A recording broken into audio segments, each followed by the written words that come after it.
Welcome to Bel Air Bedtime Stories. My name is Mrs. Griesemer, and today I'm going to be reading Ada Twist, Scientist by Andrea Beatty.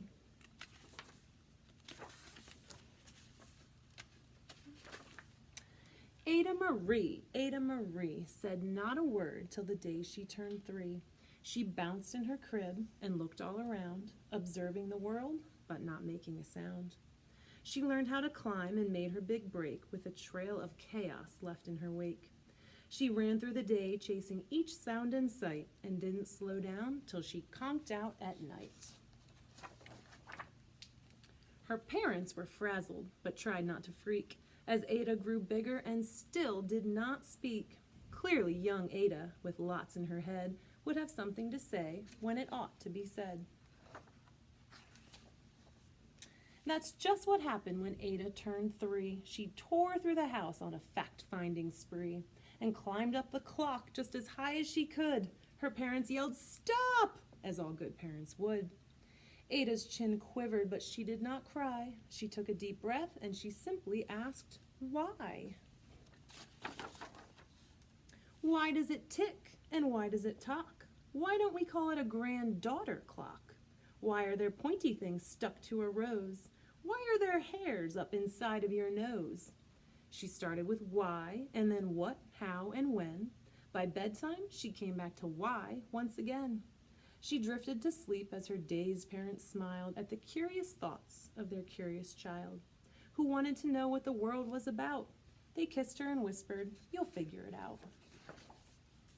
Her parents kept up with their high-flying kid, whose questions and chaos both grew as she did. Even Miss Greer found her hands were quite full when young Ada's chaos wreaked havoc at school. But this much was clear about Miss Ada Twist. She had all the traits of a great scientist. Ada was busy that first day of spring, testing the sounds that make mockingbirds sing, when a horrible stench whacked her right in the nose, a pungent aroma that curled up her toes. "Zowie!" said Ada, which got her to thinking. What is the source of that terrible stinking?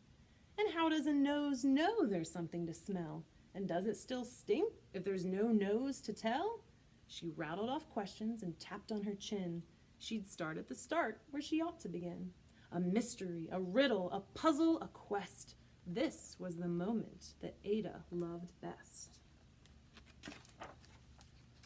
Ada did research to learn all she could of smelling and smells, both the stinky and good.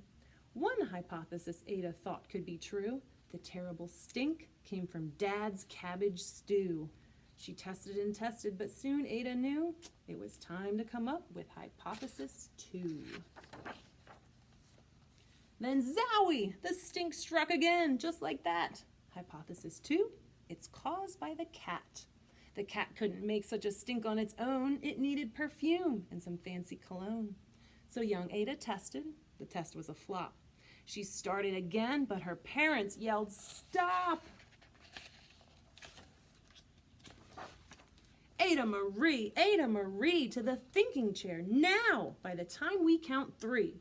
"Enough," said her mother. "That's it," said her dad. Her parents were frustrated, frazzled, and mad. "Why?" Ada questioned. Her mother said, "No." "What?" Ada queried. Her father said, "Go! You've ruined our supper. You've made the cat stink. Enough with your questions. Now sit there and think." She looked at her parents. Her heart turned to goo. Poor Ada Twist didn't know what to do. She sat all alone by herself in the hall, and Ada once more could say nothing at all. And so Ada sat, and she sat, and she sat, and she thought about science and stew and the cat, and how her experiments made such a big mess. Does it have to be so? Is that part of success? Are messes a problem? And while she was thinking, what was the source of that terrible stinking? Ada Marie did what scientists do. She asked a small question, and then she asked 2. And each of those led her to 3 questions more, and some of those questions resulted in 4. As Ada got thinking, she really dug in. She scribbled her questions and tapped on her chin.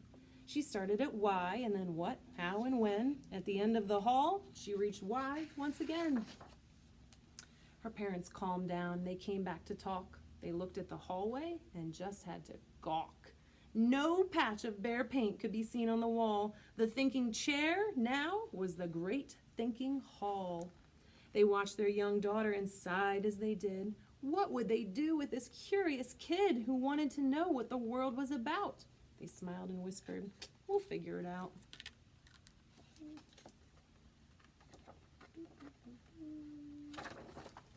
And that's what they did, because that's what you do when your kid has a passion and heart that is true. They remade their world. Now they're all in the act of helping young Ada sort fiction from fact. She asks lots of questions. How could she resist? It's all in the heart of a young scientist. And as for that smell, well, what can Ada Twist do but learn all she can with her friends in grade 2? Will they discover the stink that curls toes? Well, that is the question, and someday, who knows? The end. So if you enjoyed Ada Twist Scientist, there are actually 2 more books by that same author. There's Rosie Revere, Engineer, and we also have Iggy Peck, Architect.